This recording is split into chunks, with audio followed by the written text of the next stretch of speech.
تازہ ترین ویڈیوز کے لیے چینل کو سبسکرائب کر کے بیل آئیکن اور آل نوٹیفیکیشن پر کلک کریں تاکہ آپ کو ملے ہر اپڈیٹ سب سے پہلے۔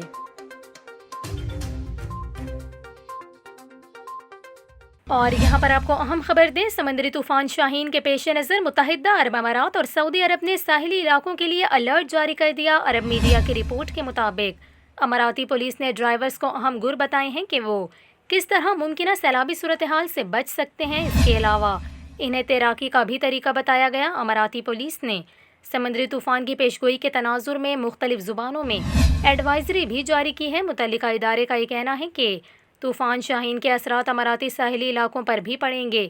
شہری اور سیاح احتیاطی تدابیر اپنائیں اور ساحلی اور نشیبی مقامات کا رخ کرنے سے پرہیز کریں۔ یہ بھی امکان ظاہر کیا گیا کہ تیز بارشوں کی وجہ سے وادیوں میں سیلابی صورتحال پیدا ہو سکتی ہے۔ واضح رہے کہ سمندری طوفان شاہین گزشتہ روز عمان سے ٹکرایا، جس کی وجہ سے نظام زندگی درہم برہم ہو گیا۔ ساحلی علاقوں کی سڑکیں زیر آب آ گئیں، جبکہ مختلف حادثات کے نتیجے میں متعدد اموات بھی رپورٹ ہوئیں۔